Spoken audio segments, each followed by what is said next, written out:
was given a mass global recognition when Honorable Prime Minister took it to the UN. Post-COVID, Ayurveda gained a similar global acceptance and recognition.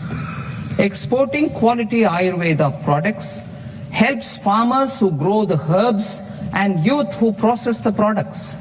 To meet growing global demand, a few more steps are being taken. I propose to 1. Set up 3 new All India Institutes of Ayurveda.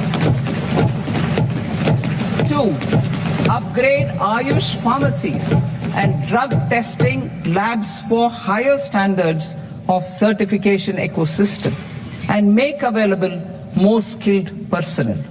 3. Upgrade the WHO Global Traditional Medicine Center in Jamnagar to bolster evidence-based research, training and awareness for traditional medicine.